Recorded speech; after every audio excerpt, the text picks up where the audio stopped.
திருமறை நேரம் Bible Hour presented by the National Bible College. கிறிஸ்துவின் சபையார் உங்களை வாழ்த்துகிறார்கள். Welcome to Satellite Bible Classes. வாழ்த்துக்கள் திருமறை நேரம் நேயர்களே, இயேசு கிறிஸ்துவின் இனிய நாமத்தில் உங்களை அன்போடு வரவேற்கிறேன். சுகமாக்கும் சட்டம், லா ஆஃப் ஹீலிங். இப்போ மருத்துவமனைகளுக்கு போகிறோம், நல்ல உயர்ந்த மருந்துகள். இன்றைக்கி இந்த இன்சூரன்ஸ்னு சொல்கிறாங்க பார்த்தீங்களா, ஏற்கனவே பணத்தை வருஷம் கொஞ்சம் கொஞ்சமாக கட்டுறது, அது வழியாக மருத்துவம் பார்க்குறது. நிறைய பேர் இன்சூரன்ஸ் இருக்குன்றதுனாலே 2 நாள் போய் படுத்துக்கிறாங்க. அப்போ தான் அந்த இன்சூரன்ஸ் கவர் ஆகும், அவனே செலவு பண்ணிவிடுவான் அப்படின்னு சொல்லி. இந்த வியாதி சம்பந்தமாக மனுஷர்கள் செய்கிற பல விஷயங்களை பார்க்கும்போது நமக்கு ரொம்ப வினோதமாக கூட இருக்கலாம். விசுவாசம் இல்லாமலே நடக்கிற நிறைய விஷயங்களை கூட நம்ம பார்க்கலாம். இந்த உலக வழக்கத்தின்படி போகிறதையும் பார்க்கலாம். தேவன் நம்முடைய பரிகாரியாக இருக்கிறார் அப்படின்னு பார்க்குறோம். பொதுவாக மருத்துவமனைகளில் சில இடங்களில் நான் பார்த்துருக்குறேன், இப்படி ஒரு வாசகம் இருக்கும், we treat God heals அப்படின்னு இருக்கும். அப்படின்னா என்ன? நாங்கள் மருத்துவம் பார்ப்போம், சுகம் கடவுள் கொடுப்பார். இப்போ நம்ம அதை பார்த்த உடனே கொஞ்சம் யோசிக்கிறோமா இல்லையா? மருத்துவம் பார்க்குறாங்க, மருத்துவர் தேவை, மருந்து தேவை, எல்லாமே கடவுள் படைச்சது தான், அதெல்லாம் நம்ம எடுத்துக்கலாம், இதில் ஒன்றும் தப்பே கிடையாது. ஆனால் சுகம் கடவுள் தான் கொடுப்பார்னு இருக்கு இல்லைங்களா? முதல்ல ஏன் அதை தேடிட்டு இந்த பக்கம் வரக்கூடாது? நம்ம அந்த கடவுளிடத்திலிருந்து சுகத்தை வேண்டிக் கொண்டு அவர் கொடுக்குற இந்த மருந்தையோ அல்லது பொருளையோ உணவையோ நாம் சாப்பிடலாம் இல்லையா? அப்போ தேவனுடைய வசனங்கள், தேவனுடைய வார்த்தைகளை நாம் கை கொண்டு நடக்கும்போது அவர் நமக்கு சுகம் கொடுக்கிறவராக ஏற்கனவே அவர் நமக்கு வாக்குத்தத்தம் பண்ணியிருக்கிறார். அவர் எப்படி சுகம் கொடுத்திருக்கிறார்? வேதத்தில் பல உதாரணங்கள் இருக்கு. அவர் இதோ சுகமாவாயாக அப்படின்னு சொல்லியிருக்கிறார். இதை செய், மண் எடுத்து அல்ல தண்ணி எடுத்து அல்லது உமிழ்நீரையும் மண்ணையும் கலந்து, இப்படி நிறைய விஷயங்களை ஆண்டவர் இந்த பூமியில் இருந்தப்போ செய்ததையும் நாம் பார்க்குறோம். மண்ணும் தண்ணீரும் எண்ணெயும் பலவிதமான விஷயங்களும் இலைகளும் தழைகளும் வேதத்தில் வியாதியை சுகமாக்குவதற்காக பயன்பட்டுருக்கிறத அங்கீகரித்து தேவன் எழுதி வச்சிருக்கிறார். அப்போ இவைகள் எல்லாமே நமக்கு அவசியமாக இருக்குது. ஆனால் ஒன்று புரியணும், நமக்கு இவ்வளவு செய்தாலும் சுகத்தை தேவன் கொடுக்க வேண்டும். ஒரு விதை இருக்குது, மண்ணில் விதைக்கிறோம், தண்ணி ஊற்றுறோம், இவ்வளவு தான் நம்மளால் முடியும். உள்ளேருந்து முளைச்சி வர்றதுக்காக, அந்த முளை வர்றதுக்காக நான் அந்த விதைக்குள்ளே எதையும் பண்ண முடியாது, அதை தேவன் தான் செய்யணும். அதனால தான் தேவன் ரொம்ப தெளிவாக சொல்கிறாரு, விதைத்தல், நீர் பாய்ச்சுதல் அது உங்களால் தான் முடியுமா, விளையச் செய்கிறவர் தேவன் என்று தெளிவாக சொல்கிறார். அப்போது மருந்து, மருத்துவம், மருத்துவர் எல்லாமே நம்ம பண்ணிக்கலாம். ஆனால் அந்த சுகத்தை கொடுக்கிறவர் தேவனாக தான் இருக்க முடியும். இதை விசுவாசிக்க முடியுமா? விசுவாசித்தால் அந்த அனுபவம், அந்த சுகத்தை பெற்றுக்கொள்ள முடியும். விசுவாசிக்க நம்ம ஒப்பு கொடுக்க வேண்டும். செய்திக்கு போகலாங்களா? இந்த நாளில் நம்முடைய செய்தியாளர், தேசிய வேதாகம கல்லூரியினுடைய கல்வித்துறை தலைவர் டாக்டர் பீட்டர் சாலமன் ஐயா அவர்கள். வணக்கம் திருமறை நேர நேயர்களே, உங்கள் அனைவருக்கும் என்னுடைய நெஞ்சார்ந்த புதிய நாள் வாழ்த்துக்கள். திருமறை நேரம் வழங்கும் இந்த கிறிஸ்தவ விழிப்புணர்வு நிகழ்ச்சி உங்களையும் உங்கள் குடும்பத்தையும் நீங்கள் போகிற திருச்சபையையும் கர்த்தர் ஆசீர்வதிக்க வேண்டும் என்று நான் ஜெபிக்கிறேன். இந்த நாட்களில் ஒரு தொடராக சுகமாக்கும் சட்டம், த லா ஆஃப் ஹீலிங் என்ற தலைப்பில் நாம் படிக்கிறோம். சமயத்தில் பெரியவர்களும் இளைஞர்களும் மருத்துவ உலகமும் அது என்னது புதுசாக சுகமாக்கும் சட்டம், நாங்கள் தான் இருக்கிறோமே, மருந்து கொடுக்கவும் அறுவை சிகிச்சை செய்யவும் எங்களுக்கு தானே தெரியும், அதுக்கு தானே நாங்கள் படிச்சிருக்கிறோம், அப்போ சுகமாக்குவதற்கான ஒரு சட்டம் இருக்கிறதா? அந்த சட்டத்தை இயற்றியவர் யார்? எந்த சட்டத்தினால நாம் சுகமடைய முடியும்? சகோதரர்களே, இதற்கான பதில் நேரடியாக என்னிடத்தில் இல்லை. ஆனால் புதிய ஏற்பாட்டை எடுத்து, சுவிசேஷ புத்தகத்தை எடுத்து நாம் படிக்கும்போது இயேசு கிறிஸ்துவனுடைய வாழ்க்கை, அவருடைய ஒவ்வொரு வார்த்தையும் ஒவ்வொரு நடக்கையும் மனிதர்களை சுகமாக்குவதாக இருந்தது. அவர் சொன்னால் சுகமாகிறது. அவரிடத்தில் விசுவாசம் வைத்தால் சுகமாகிறார்கள். இது ரொம்ப ஆச்சரியமாக இருக்கிறது. ஆக சுகமாக்கும் சட்டமாக தேவன் நமக்கு இயேசுவை தந்திருக்கிறார். சரி, அப்படியே ஒரு சுகமாக்கும் சட்டம் நாம் தெரிந்து கொண்டாலும் அதன்படி நாம் நடந்தாலும் தெய்வீக சுகத்தை டிவைன் ஹீலிங் நாம் அனுபவித்தாலும் முடிவு என்பது ஒன்று இருக்கிறது. அதாவது வியாதி நோய் என்று நாம் சொல்கிறோம் இல்லையா, அதனுடைய முடிவு என்ன? எல்லா வியாதிக்கும் எல்லா நோய்க்கும் முடிவு ஒன்று தான். அந்த முடிவு தான் மரணம். அதுதான் உச்சகட்டம். அப்போ மரணமே இல்லாத மனிதர்கள் உலகத்தில் யாருமே இல்லை. அப்படியானால் மரணம் இருக்கிறது என்று நாம் நம்பினால் நம்முடைய வியாதியையும் நோயையும் தற்காலிகமாகத்தான் நாம் சுகமாக்கிக் கொள்கிறோம். நாம் வாழும் காலத்தில் வலி நீங்கி இருக்கவும் நம்முடைய உடல் உறுப்புகள் சரியாக செயல்படவும் நாம் சுகமாக்கும் சட்டத்திற்கு கீழ்ப்படுகிறோம். அல்லது மருத்துவமனைக்கு சென்று தற்காலிகமான மருத்துவ உதவிகளை நாம் பெற்றுக்கொள்கிறோம். இதில் ஆச்சரியம் என்னன்னா, லட்சோப லட்சம் ரூபாய் செலவு செய்து ஸ்கேன் என்று சொல்கிறார்கள், எம்ஆர்ஐ என்று சொல்கிறார்கள், ஸ்பெஷலிஸ்டுகள் என்று சொல்கிறார்கள், உயர்ந்த மருந்துகள் என்று சொல்கிறார்கள். அவைகளெல்லாம் ஒரு தற்காலிகமான ஒரு குணத்தை தான், கூடுதலாக இன்னொரு ரியாக்ஷன், அதற்கு எதிரடியான இன்னொரு வியாதியை அது உருவாக்குவதாக இருக்கிறது. Every pill as a hill. அதாவது ஒவ்வொரு மருந்தும் இன்னொரு வியாதியை நமக்கு உண்டாக்குகிறது. அப்படியானால் மருந்துகள் கூட ஒரு பக்கத்தில் சுகத்தை கொடுத்தால் மறுபக்கத்தில் இன்னொரு வியாதியை உண்டாக்குறது. நாம் ஒரு முடிவுக்கு வர வேண்டும். இந்த உடலில் நாம் சாப்பிடுகிறோம், சாப்பிடாமலும் இருக்கிறோம். இரண்டிலுமே சுகம் இருக்கிறது. சாப்பிட்டாலும் சுகம் இருக்கிறது, சாப்பிடாவிட்டால் கூட நம்முடைய உடல் சுகமாகத்தான் இருக்கிறது. அதனால தான் ரோமர் 14ஆம் அதிகாரம் 7 முதல் சில வசனங்களை வாசிக்கிறேன். அது உங்களுக்கு மிகுந்த ஆறுதலை கொடுக்கும். ஒரு கால் உங்கள் வீட்டில் மருத்துவமனைக்கு சென்று வேதனையோடு வீட்டுக்கு வந்து நீங்கள் படுத்திருக்கலாம். கையில் செலவில்லாமல், பணம் இல்லாமல், மருத்துவமனைக்கு பணம் கட்ட முடியாமல் வீட்டிலே வந்து வருந்தி கொண்டிருக்கலாம். அல்லது இந்த வியாதி இதான் கடைசி என்று நீங்கள் அழுது புலம்பிக் கொண்டிருக்கலாம். இந்த வசனம் உங்களுக்கு ஆறுதலை கொடுக்கும் என்று நான் நம்புகிறேன். ரோமர் 14ஆம் அதிகாரம் புதிய ஏற்பாட்டில் 227வது பக்கம். நம்மில் ஒருவனும் தனக்கென்று பிழைக்கிறதும் இல்லை, ஒருவனும் தனக்கென்று மரிக்கிறதில்லை. அப்போது வாழ்கிற மனிதர்கள் தங்களுக்காக வாழ்வதாக நினைக்கிறாங்க, சாகிற மனிதர்கள் தங்களுக்காக சாவதாக நினைக்கிறார்கள்.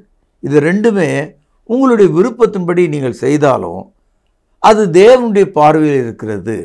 whether you eat, whether you die, you are in the hands of the Lord. அப்படியானால் நாம் வியாதியாக இருந்தாலும் இல்லாவிட்டாலும் முடிவு ஒன்று என்று நாம் அறிந்து கொள்ள வேண்டும். 8வது வசனம், நாம் பிழைத்தாலும் கர்த்தருக்கென்று பிழைக்கிறோம், நாம் மரித்தாலும் கர்த்தருக்கென்று மரிக்கிறோம். ஆகையால் நாம் பிழைத்தாலும் மரித்தாலும் கர்த்தருடையவர்களாக இருக்கிறோம். சுகமாக்கும் சட்டத்தை நம்புகிற மக்கள் ஒரு முடிவுக்கு வந்துவிட வேண்டும்.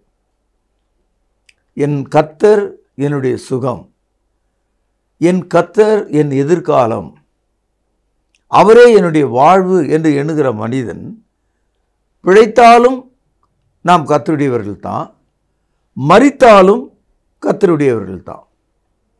இதற்காக தான் இயேசு கிறிஸ்து 9ஆம் வசனத்தில் இப்படி படிக்கிறோம், கிறிஸ்துவும் மரித்தோர் மேலும் 1, ஜீவனுள்ளோர் மேலும் 2, ஆண்டவராயிருக்கும் பொருட்டு, கவனியுங்கள், மரித்தும் எழுந்தும் பிழைத்தும் இருக்கிறார். இதை அடிக்கொள்ளுங்கள். கிறிஸ்து நமக்காக மரித்திருக்கிறார், கிறிஸ்து நமக்காக மரித்தோர்ந்து எழுந்திருக்கிறார், கிறிஸ்து நமக்காக இப்பொழுது வாழ்ந்து கொண்டிருக்கிறார். ஆகவே நாம் புசித்தாலும் புசிக்காவிட்டாலும், நாம் பிழைத்தாலும் மரித்தாலும் நாம் தேவனுடையவர்களாக இருக்கிறோம். நாம் கர்த்தருடையவர்களாக இருக்கிறோம். கிறிஸ்து நமக்காக மரித்து எழுந்து பிழைத்து நம் மீது ஆண்டவராக இருக்கிறார். ஆகவே நம்முடைய ஆண்டவருடைய வார்த்தையின்படி வாழ்வது நமக்கு பாக்கியம். யோவான் எழுதிய சுவிசேஷம் 14ஆம் அதிகாரம் 19ஆம் வசனத்தினுடைய 3வது வரியை கவனியுங்கள். நான் பிழைத்திருக்கிறபடியினால் நீங்களும் பிழைப்பீர்கள். Because I live, you can also live. கிறிஸ்து மரித்து எழுந்து பிழைத்திருக்கிறார். ஆகவே நாமும் வாழ்வோம்.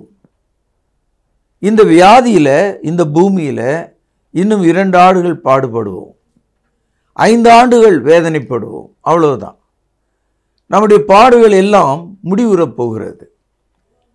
ஏனென்றால் நாம் இந்த உலகத்தில் எப்படி படுக்கும்போது ஒரு போர்வையை போர்த்தி கொண்டிருக்கிறோம்.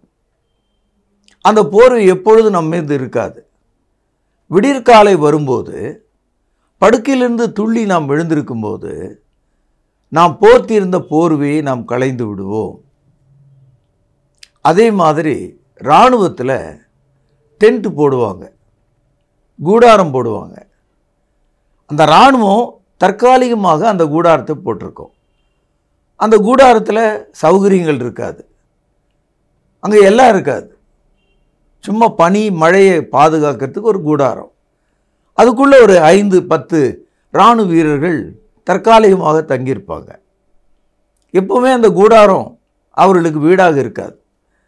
நம்முடைய வாழ்க்கை ஒரு கூடாரம் போல் இருக்குது. அது ஒரு தற்காலிகமானது. நம்முடைய வாழ்க்கை ஒரு போர்வை போன்றது. அது எப்போதும் நாம் போர்த்தி கொள்ள வேண்டிய அவசியம் இல்லை. அதுவும் தற்காலிகமானது. இவளை விட்டு நாம் வெளியே வருவதற்காக காத்து கொண்டிருக்கிறோம். 2 கொரிந்தியர் 5ஆம் அதிகாரம் 2வது வசனம். ஏனெனில் இந்த கூடாரத்தில் கவனிங்கள், நாம் தவித்து நம்முடைய பரம வாசஸ்தலத்தை தரித்து கொள்ள மிகவும் வாஞ்சி உள்ளவர்களாக இருக்கிறோம். தரித்து கொண்டவர்களானால் நிர்வாணிகளாய் காணப்பட மாட்டோம். 4வது வசனம். இந்த கூடாரத்தில் இருக்கிற நாம் கவனிங்கள், பாரம் சுமந்து தவிக்கிறோம். இந்த போர்வையை களைந்து போட வேண்டும் என்று விரும்பாமல், மரணமானது ஜீவனாலே விழுங்கப்படுவதற்காக போர்வையை தரித்தவர்களாக இருக்க வேண்டும் என்று விரும்புகிறோம். இதற்கு நம்மை ஆயத்தப்படுத்துகிறவர் தேவனே. ஆவி என்னும் அச்சாரத்தை நமக்கு தந்தவரும் அவரே. இந்த வசன பகுதியில் நம்முடைய வாழ்க்கை, it is a tabernacle, it is a tent, ஒரு கூடாரம். நம்முடைய வாழ்க்கை ஒரு டென்ட், ஒரு கூடாரம் என்று சொல்லப்பட்டிருக்கு. அது மாத்திரமல்ல, நம்முடைய வாழ்க்கை ஒரு போர்வையோடு உதாரணப்படுத்தப்படுகிறது. இந்த கூடாரத்தையும் இந்த போர்வையும் நாம் எடுத்து போட வேண்டும் விரும்புகிறோம். இதில் இருக்க நம்மால் முடியல. இந்த தோல் உடலில் நம்மால் இருக்க முடியல. இந்த எலும்பு உடலில் நம்மால் இருக்க முடியல. எப்போதும் பயமுறுத்தி கொண்டிருக்கிற இருதயம், கிட்னி, இந்த குடல் சம்பந்தமானவைகள் இந்த உடலுக்குள்ள நாம் இருக்க விரும்பவே இல்லை. இதை விட்டு வெளியே போகணும் என்று ஆச்சரியம், ஒரு அவசியம், ஒரு ஆதங்கம் நமக்குள்ளே இருக்க தான் செய்யுது. ஆனால் இதுக்காக சில பேர் என்ன பண்ணுவாங்க, அதிக வயிற்று வலி, ஆகவே நான் தூக்கு போட்டு சாகிறேன், எனக்கு இந்த வியாதி வெளியே சொல்ல முடியல, ஆகவே இப்படி நான் செத்து போக விரும்புகிறேன், அப்படியெல்லாம் முடிவு எடுக்கிறாங்க. ஆனால் தேவன் என்ன சொல்கிறாரு, உங்களுக்கு பரிசுத்த ஆவியை தந்து நீங்கள் இந்த கூடாரத்துக்குள்ள, நீங்கள் இந்த போர்வைக்குள்ள இருக்க வேண்டிய காலம் மட்டும் இருக்க வேண்டும். நம்மை தேவன் ஆயத்தமாக்குகிறார். ஒரு கூட்டு புழுவை தேவன் ஆயத்தம் செய்து பிறகு அது பட்டாம்பூச்சியை பறக்கிறது போல நம்முடைய வாழ்க்கையானது இந்த போர்வைக்குள்ளும் இந்த கூடாரத்துக்குள்ளும் இந்த வியாதிக்குள்ளும், இந்த நோயாகிய சகதிக்குள்ளும், இந்த வலிக்குள்ளும், வேதனைக்குள்ளும், சீழுக்குள்ளும், காயங்களுக்குள்ளும் நாம் கொஞ்ச காலம் இருக்க வேண்டும். இயேசு விசுவாசிக்கிற நமக்கு பரிசுத்த ஆவியின் அச்சாரத்தையும் தேவன் தந்திருக்கிறார்.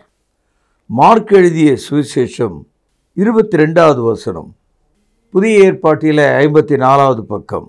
அப்பொழுது ஜெபாலய தலைவர்களில் ஒருவனாகிய யாவீரு என்பவன் வந்து அவரை கண்டவுடனே அவர் பாதத்திலே விழுந்து, என் குமாரத்தி மரண அவஸ்தைப்படுகிறாள், அவள் ஆரோக்கியம் அடையும்படிக்கு நீர் வந்து அவள் மீது உமது கைகளை வையும், அப்பொழுது பிழைப்பான் என்று அவரை மிகவும் வேண்டிக் கொண்டான். நீங்கள் இதை கவனிக்கணும். ஜெப ஆலய தலைவன், பொதுவாக ஜெப ஆலய தலைவன் கடவுளை நம்புகிற மனிதன், பழைய ஏற்பாட்டை நன்றாக படித்தவன், பிறருக்கு எடுத்து போதிக்கக்கூடியவன், போதிக்கக்கூடிய ஒரு போதகர் அவர். அந்த ஜெப ஆலயத்திலிருந்து ஆசாரியர்கள் பாடங்களை கற்றுக்கொள்வார்கள், லேவியர்கள் பயிற்சிகளை பெற்றுக்கொள்வார்கள். ஆனால் இந்த ஜெப ஆலய தலைவன் இயேசுவை அடையாளம் காணுகிறான். இயேசுவினிடத்திலே தேவனுடைய வல்லம் இருக்கிறதை கண்டுபிடித்தான். அவன் அவருடைய பாதத்திலே விழுந்து, நீர் வந்து என்னுடைய மகள் மீது கை வையுங்கள், என் மகள் உயிருக்கு போராடி கொண்டிருக்கிறாள் என்று சொன்னார். இன்றைக்கு கூட மருத்துவமனைக்கு நாம் சென்றால் ட்ராலியில் மனிதர்களை படுக்க வைத்து துணி மூடி வேக வேகமாக தள்ளி கொண்டு போவாங்க. சிலர் அறுவை சிகிச்சை அறைக்கு தள்ளுகிறார்கள், சிலர் அந்த மாதிரியான உடலை மார்ச்சரி என்று சொல்லக்கூடிய பிண அறைக்கு தள்ளுகிறார்கள். நாம் பெரிய மருத்துவமனையில் நின்று அதை பார்க்கிறோம். இதில் இருக்கிற ஆள் செத்து போனானா உயிரோடு இருக்கிறானா தெரியல, அசையாமல் கிடக்கிறான்.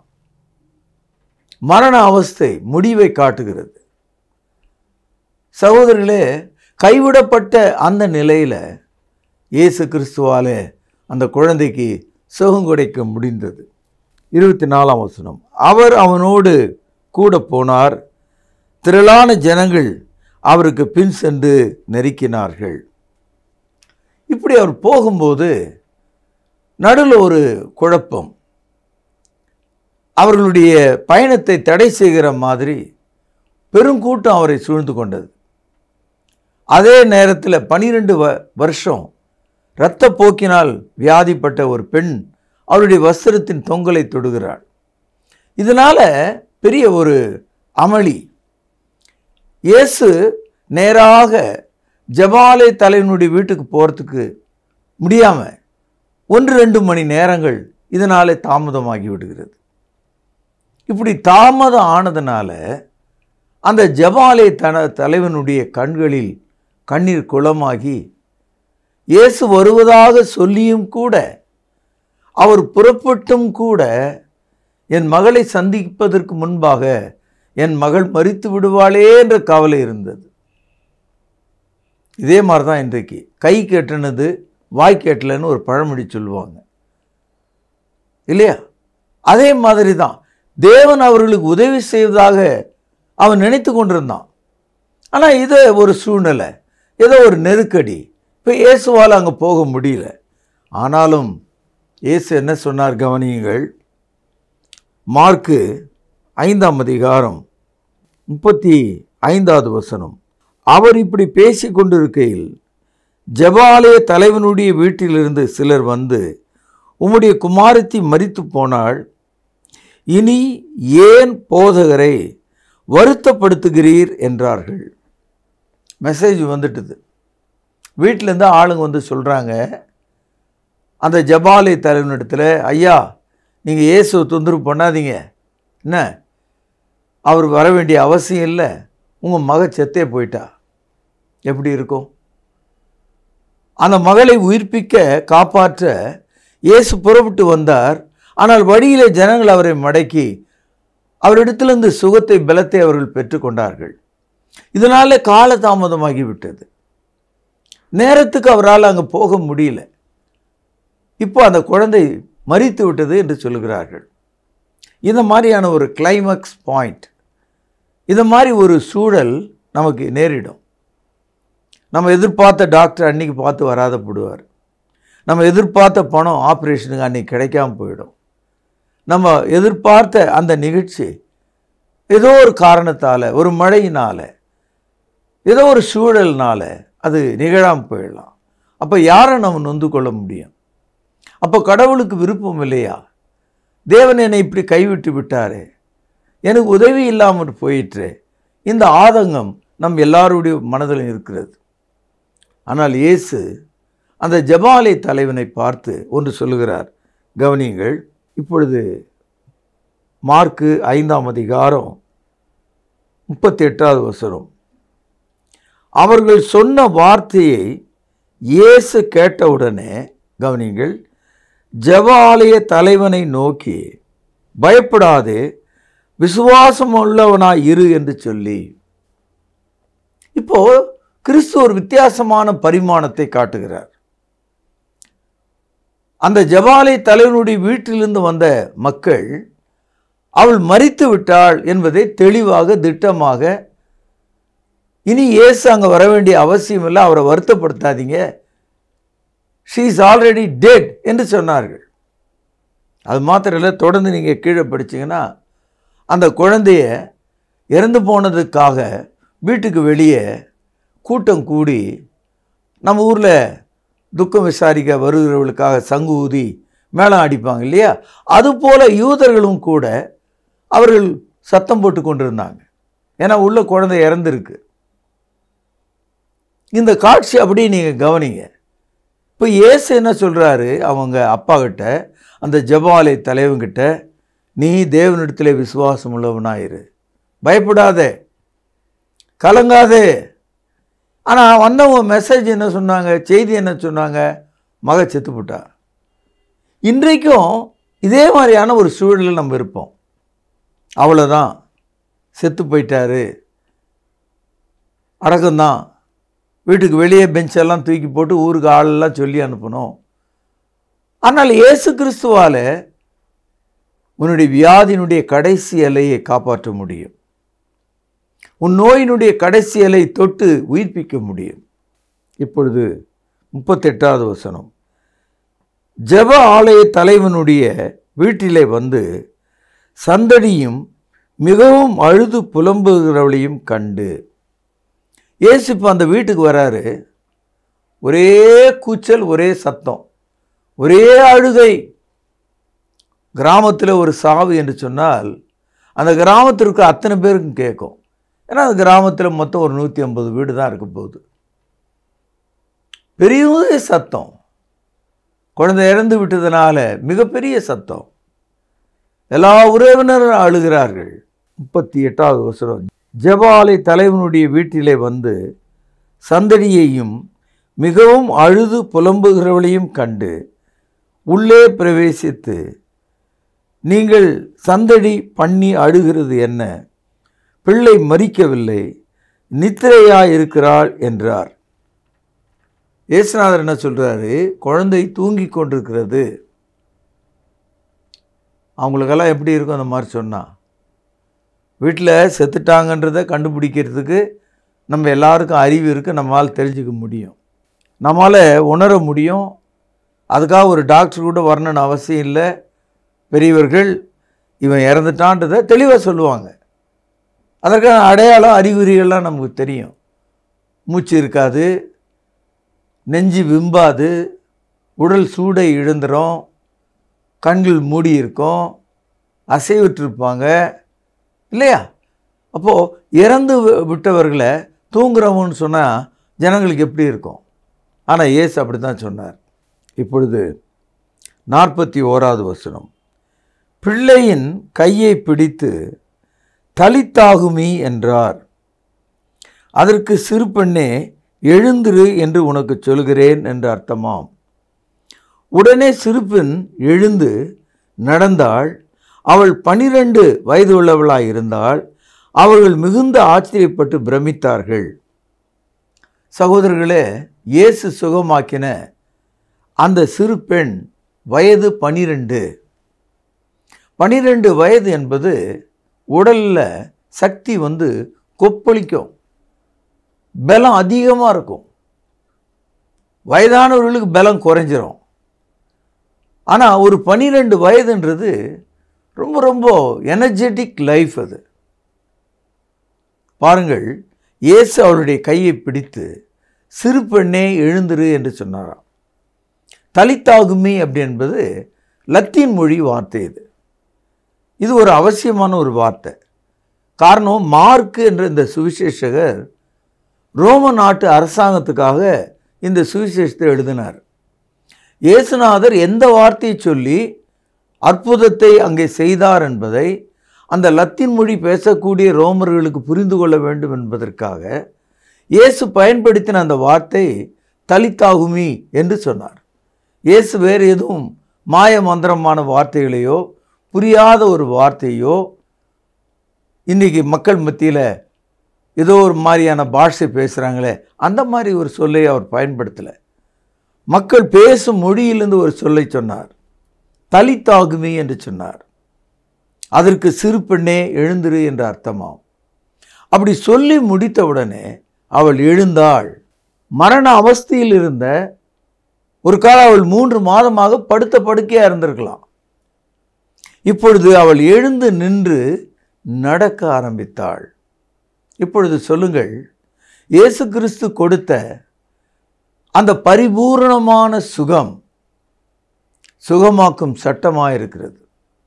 இயேசுனுடைய வாயின் வார்த்தை சுகமாக்கும் சட்டமாக செயல்பட்டது.